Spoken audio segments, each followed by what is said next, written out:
স্বরূপনগর পঞ্চায়েত সমিতি এলাকার 228টি শিক্ষা প্রতিষ্ঠানের শিক্ষক মণ্ডলীদেরকে নিয়ে সমন্বয় বৈঠক হয়ে গেল আজ স্বরূপনগর SGSY সভাগৃহে। আজ 31শে জুলাই সকাল থেকে বিকাল 5টা পর্যন্ত দীর্ঘ সময় ধরে স্বরূপনগর পঞ্চায়েত সমিতির SGSY সভাগৃহে স্বরূপনগর পঞ্চায়েত সমিতির শিক্ষা কর্মদক্ষ ব্রজগোপাল বিশ্বাসের ঐকান্তিক প্রচেষ্টায় স্বরূপনগর পঞ্চায়েত সমিতির অধীন 10টি গ্রাম পঞ্চায়েত এলাকার বিভিন্ন প্রাথমিক বিদ্যালয়, SSK, MSK, মাধ্যমিক ও উচ্চ মাধ্যমিক বিদ্যালয় সহ মাদ্রাসা শিক্ষা কেন্দ্র 228টি শিক্ষা প্রতিষ্ঠানের প্রধান শিক্ষক সহ শিক্ষক প্রতিনিধিদেরকে নিয়ে এক সমন্বয় বৈঠক হয়ে গেল।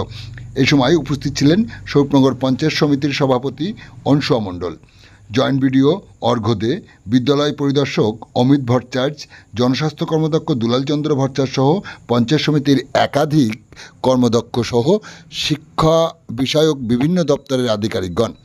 এই সমন্বয় বৈঠকে বিদ্যালয়গুলিতে ছাত্রছাত্রীদের মিড ডে মিল, স্বাস্থ্যকর পরিবেশ রক্ষা, স্বাস্থ্য সচেতনতা, ছাত্রছাত্রীদের ধারাবাহিকভাবে খেলাধুলার পরিবেশ রক্ষা থেকে শুরু করে তাদের জন্য বৃত্তিমূলক প্রকল্পগুলি বাস্তবায়নের উপর বিস্তারিত আলোচনা করা হয়। সাথে সাথে বর্তমান সময়ে ছাত্রছাত্রীদের পতঙ্গবাহিত রোগ যেমন ডেঙ্গু, ম্যালেরিয়ার প্রভাব থেকে সুরক্ষা দিতে বিদ্যালয় চত্বরে বা তার আশেপাশে ধারাবাহিকভাবে পরিষ্কার পরিচ্ছন্নের জন্য বিআরপি, বিসিটিদের নজর রাখার বার্তা দেওয়া হয়। এ সময় শিক্ষা কর্মদক্ষ ব্রজগোপাল বিশ্বাস পড়ুয়াদের উপস্থিতির হার বাড়ানোর ইঙ্গিত দেন।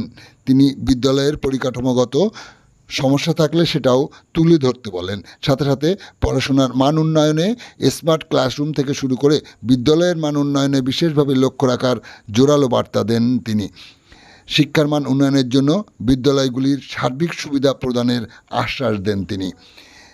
আপনারা দেখছেন সেই বিশেষ মুহূর্তের ধারণকৃত ভিডিও চিত্র আজকের স্বরূপনগরের ক্যামেরায়। আমাদের সাথে থাকুন, দেখতে থাকুন। ভালো লাগলে চ্যানেলটি সাবস্ক্রাইব করে পাশে থাকার আবেদন রইল।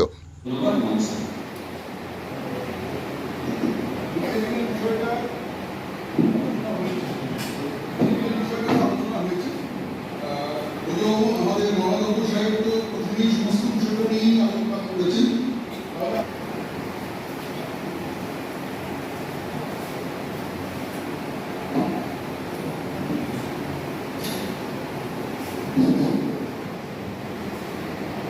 উপস্থিত আছেন আমাদের মধ্যে সভাপতি